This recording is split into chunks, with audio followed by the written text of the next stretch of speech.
Hey everyone, welcome back to When Creatives Thrive, a BOPA podcast. I'm Stuart Rustin, the multimedia manager at BOPA, and on this episode, we feature Deshaun Fortune, a Baltimore native and creator of the Mustard Cast, a podcast inspired by the art of storytelling.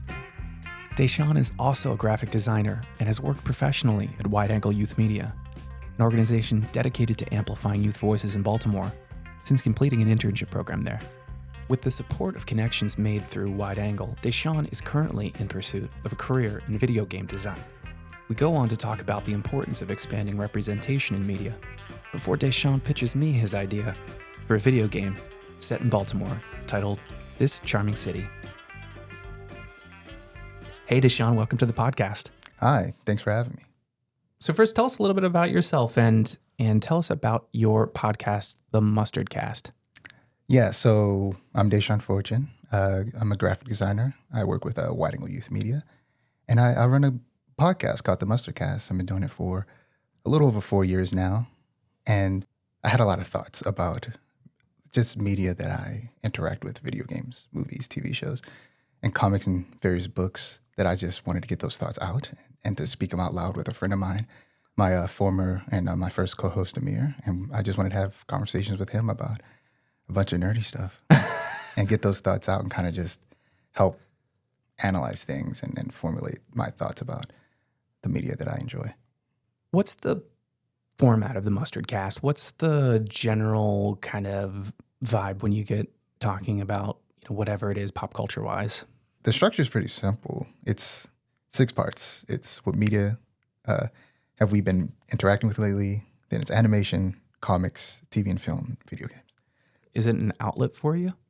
It definitely is. It definitely helps me get out a lot of thoughts about about storytelling. Like the tagline for the podcast that I use at the beginning of every episode is that it's about the art of storytelling and how it's used across various mediums. And to me, storytelling is very important. It's like most of what I'm interacting with is just fiction, reading stuff, playing video games, watching movies and shows.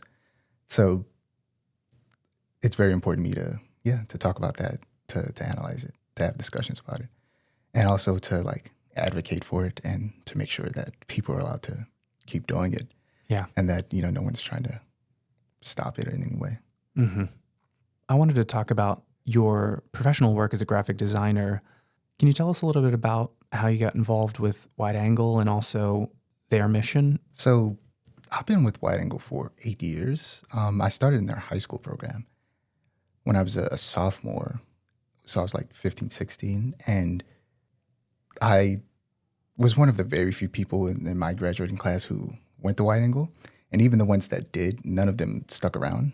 And after high school, I don't think any of them even stuck with graphic design. I think they were all interested in art in different ways. Some of them like animation, some of them through filmmaking, and graphic design was kind of like a stepping stone for them. Whereas for me, I kind of really fell in love with graphic design. And after I graduated high school, was one of the very first design interns with Wide Angle. And then from there, I transitioned to the first design apprentice, which is a program that's kind of facilitated through the government, where we take online courses and also, work and do graphic design work with Wide Angle with clients. And then, get a certificate at the end, and we can, use that experience and any connections we made to go and find a job somewhere else. Or like I did, I decided to stick with Wide Angle as a journey worker, and I'm now full-time as a junior designer. And I think that's been almost 2 years now. Wow, congratulations. Thanks.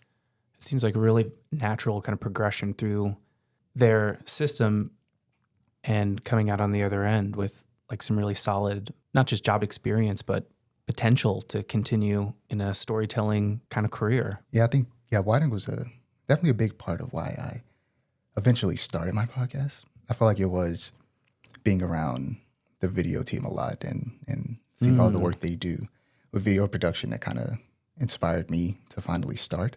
And I started during the pandemic as well. And the second laptop I ever had was from Wide Angle. This laptop I currently have is also from Wide Angle. It's my laptop because it was if you stay here for a year, you get to keep it. And this is like an M1 2020 MacBook Air. Nice. I'm probably gonna get a new one soon, but yeah, this one's held me down for a long time. And the first one was a 2015 MacBook, and like, yeah, I feel like that these devices helped me also start my podcast. And what's the mission like over there? I mean, can you give us a sense of what you're not just focusing on as you're designing things for them, but the organization as a whole?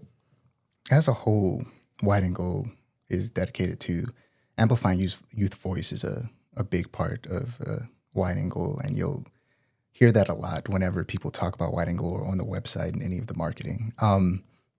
Because, yeah, the biggest part of the organization is teaching kids across the city or youth across the city graphic design and video skills. But there's also, this was a recent addition years after I graduated high school, is animation as well.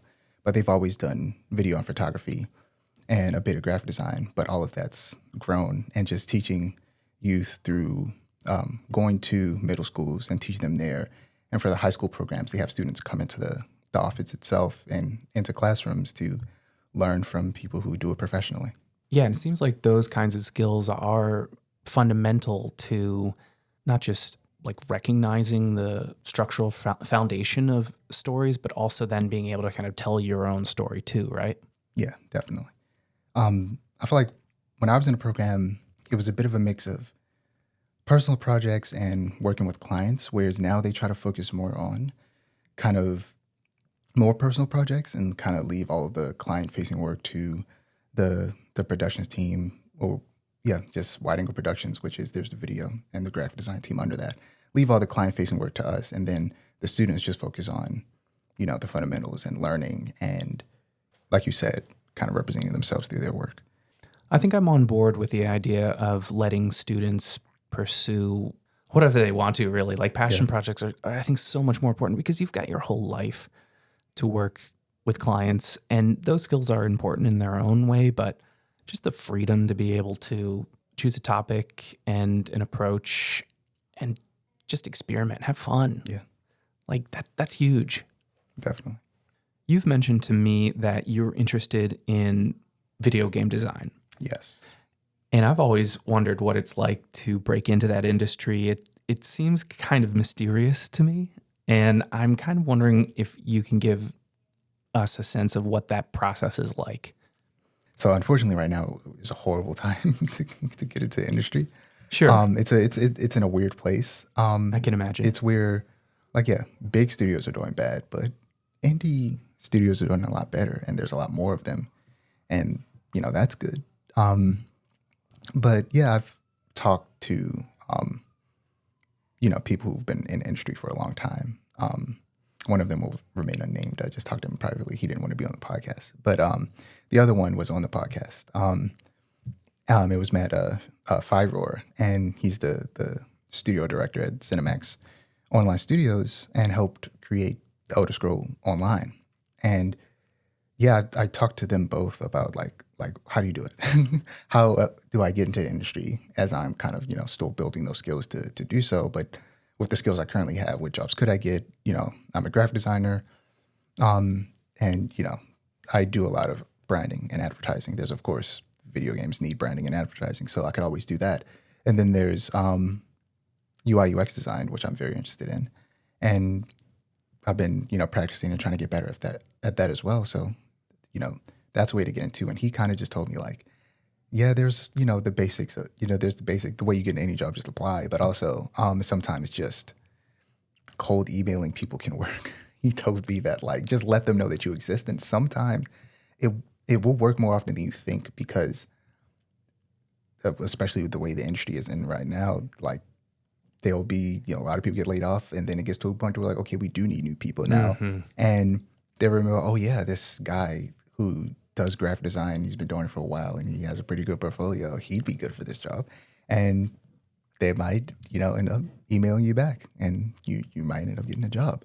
And yeah, I'm still in the process of figuring that out, and just kind of using the connections I have, which come through Wide Angle, with game developers to continue to learn and then grow and find my way into this industry, despite how rough of a time they're having at the moment.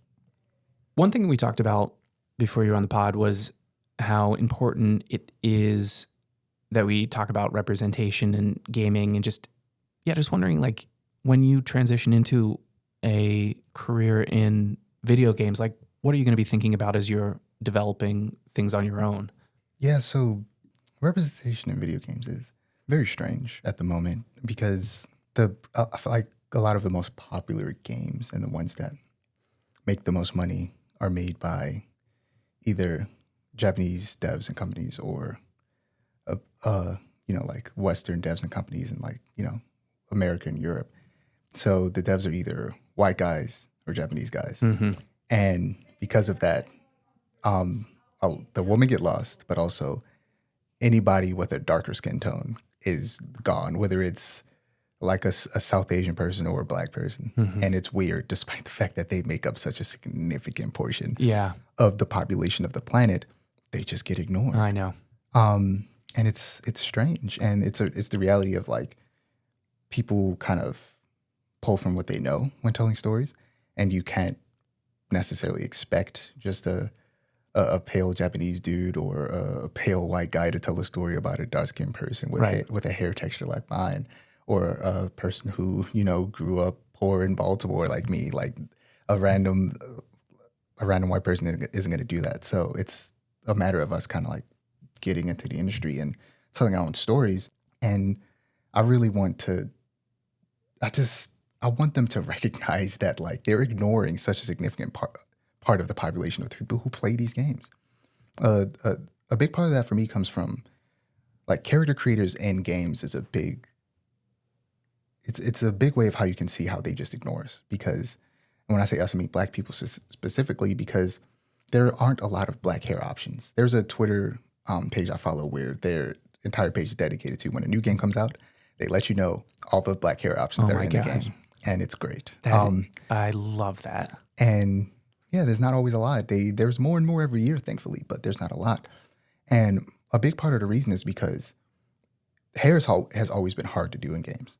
And no one's been really putting in the work to do research on how to do black hair in games. And only recently, and I actually talk about it on the last episode of the Mustardcast, and now like significant steps in research have been made for black hair in games. To creating the tech to make that easier for everybody to just do it. And naturally, it had to be started by a black person, specifically a black woman.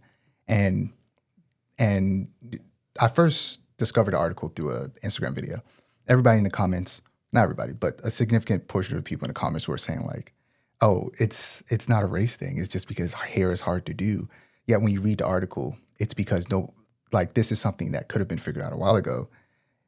But no one was doing research. Sure. No one was putting in the work to figure it out. And that's why it's taken so long. Not because it's impossible. Yeah. Because hair is hard. Because, hair is hard, but they figured out straight hair. Yep. I almost called it regular hair because that is the default in everything. I know. And they figured that out eventually. So why didn't they figure out black hair? Because they weren't trying. They didn't care. And then when it comes to just like personalities, just characters themselves, when you get a black main character in the game, it's either something like GTA or they're a part of an ensemble cast in like a fighting game or something like that. And even then, but by the nature of a game like that, they're a stereotype. Sure. In a fighting game, it's a black dude and he's a boxer, or they're a breakdancer or something. That's always the like stereotype. I'd love for more games to just star black people, be about black people, and tell black stories that isn't necessarily violence, even though I love action games and action games are my favorite types of games. They don't always need to be violent, I know that there is a certain comfort for a company like Nintendo to keep churning out games that star the same characters, and then because of whatever the thought process was when those characters were first developed, it's like, well, we're just going to stick with it. It's working. Mm-hmm. I wonder why these companies aren't willing to take more risks. Like, they need to reach into just different cultures. Like, it's the same type of mythologies they pull from all the time. Greek mythology, Norse mythology. And it's like, there's a lot of really cool and interesting gods in like Africa, which is a gigantic continent full of hundreds of countries with their own mythologies that are really fun. And a cartoon on Netflix, Castlevania, which is, adaptation of the video game, um, they they made a character that in the games was white, black, and she's infinitely more interesting. Not just because she's black, but because the Castlevania games doesn't have a super fleshed out story, so they actually have to tell a proper story in the show. She's like pulling from these African gods is like where her power comes from, and they dive deep into it in the second season of Castlevania Nocturne, and I learned a lot about some African gods that I didn't know much about. But then they also, what I love is that they tie it into Egyptian gods a little bit. They go like, okay, here's the popular African gods you know about, and we're going to take the ones that you know about and tie it back into these more obscure African gods. And it was really cool. And some of the Nintendo games, I can imagine them having a black main character in. It's like some of their RPG games, like Fire Emblem, where have instead of having it take place in ancient Europe, have it take place in ancient Africa, Right. and tell this story about an African mythology, and instead of a European one. And then you could easily have a new black Nintendo character that way. Right. But what do you think it is? Do you think it's fear? Like, what is driving these video game companies? Yeah, it gets weirder where it's easier to understand from Western companies because we know there's racism there. Whereas in Japan, we're not quite as sure where it comes from because there's definitely a level of racism in Japan that I know about. But from my understanding, it's not as big and bad as it is in the West. So it does become do they prefer to kind of just stick to what they know? Right. And it's not really a thing of them kind of being prejudiced. It's just they know this works. And like you said, they created all these characters. I don't want them to suddenly make Mario black or anything, but they could introduce a new Mario character that's black. That's what I'm saying. There's nothing stopping them from doing that. I think that recently one of the best examples I can think of a character being introduced as black after a long history of being white was the new Spider-Man. I think that was really well done. I think that the animated stuff with Miles Morales is actually, in some cases, better than a lot of the live action stuff that I've seen recently. Can you think of any examples of people getting it right? Miles is definitely the big one, especially those movies. The games are good, but he's unfortunately in the second Spider-Man game. Miles isn't done nearly as well as he's done in the movies. But he, in between the first and second game, he did get his own game, and that was really good. But off top, I honestly can't think of anything outside of Miles. Yeah, so there's room for improvement. A lot of room for improvement. Right. Before you came into the pod, I gave you a little bit of homework, and I was hoping that you could pitch me a video game concept that's either based in or about Baltimore, and I'm super excited to hear what you came up with. Yeah, so I've had the basic premise for this game in my head and very loosely written out for a long time, but this exercise forced me to flesh it out a lot more. Yeah. So the tentative title for this game is This Charming City. And it would be kind of like a social simulation game where you play as a young art student living in Old Goucher who's dealing with just the very real problem of balancing adult life.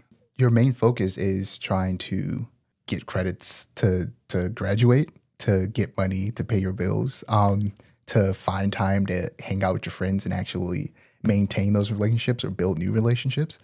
And that sounds stressful because that's what real life already is, and that can be tough. But it's fictionalized and it's gamified in a way that doesn't feel real and is made to be fun. And I would want this to be that, but in Baltimore.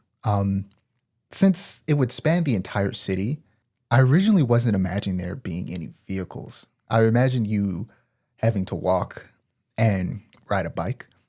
And if it were to expand the entire city, maybe you should have a car, but maybe it would be more fun if you had to ride a bike or catch the bus. Because the main hub would be in the Remington, Charles Village, and Old Goucher area in between North Avenue and 33rd Street. That's a small enough area for you to bike around. And if you wanted to fast travel, you go to bus stops. managing all of these things would be the game. Like I said, it's a social simulation game. You're simulating a social life, and I feel like relationships is a big part of that genre as well, and forming relationships or maintaining relationships, and sometimes romantic relationships. Like I think that genre started from specifically romantic simulation games before it expanded out into stuff that wasn't just romance. So I think having the option for romance should definitely be there. In my mind, there was a smaller version of this game where you could create your own character. Like in most RPGs, because nobody talks, it's easier to have a character that you create. Yeah. Because you're choosing dialogue options and it's you. But because I want the character to be black, I want you to not have a choice. And I feel like it'd be weird to force people, like, you have to make a character, but they have to be black. I feel like that'd be weird. So I prefer you just have to be a black person. Like there's a set character, and again, biggest budget version of this game, unlimited money. It's fully animated cutscenes. Everybody's voice acted, so everybody has very distinct and set personalities. And so does the main character to an extent, though you can kind of choose what they do, and you can role play in that sense, though they all are still their own character. And ultimately, by the end of the game, you will have either graduated college or gotten a job, or both, or neither, or one or the other. And there's no failing. There's just kind of life moving on, and you kind of just deciding where the story goes from that point on, when the credits start to roll, and you imagining, okay, what happens after this? Because they still have a life. They're still fine. They just, maybe your decisions led to a very specific place. And when you were designing this game concept, was there any sort of message or anything that you hope people would take away from playing it? For me, the biggest thing was I definitely wanted to be very Baltimore focused. So I feel like the biggest takeaway I definitely want to be is just a more positive outlook on the city. But also kind of hope is like a part of my personality that I try to like let shine through at all times. I feel like I like to say that I'm the most hopeful person I know. I don't know anybody more hopeful than me. And I do want the idea that things are going to be okay. Like, no matter what's happening or what has happened, like life will go on and you'll be able to get through it. I do want that to be like kind of like the ultimate point at the end. No matter what ending you get, you feel good. You feel like you can get through it. This charming city, what an awesome idea for a video game. Thank you so much for bringing that to the podcast today. What's going on with you next? Where can people find you online? Tell us. Of course, have the Mustard Cast, which is just the Mustard Cast on YouTube. That's the only place it's posted currently. You can also follow the Mustard Cast socials, where the Mustard Cast on Twitter and the _mustard_cast on Instagram. And then my personal Twitter is Dijon_432 on Twitter, and Dijon_mustard_432 on Instagram. On Twitter, I just post random stuff, but on Instagram, it's all art and design. And the Mustardcast is just, of course, me reposting clips from the Mustardcast itself. Awesome. Well, thank you so much for being on the pod, and hopefully we can catch up with you again soon. Yeah, thanks for having me. This was great. Thanks so much today, Sean, for joining us on the podcast, and thank you for listening. If you're a creative person with a story to tell, reach out to me at srustin@promotionandarts.org to be featured on the podcast. And remember, when creatives thrive, we all rise.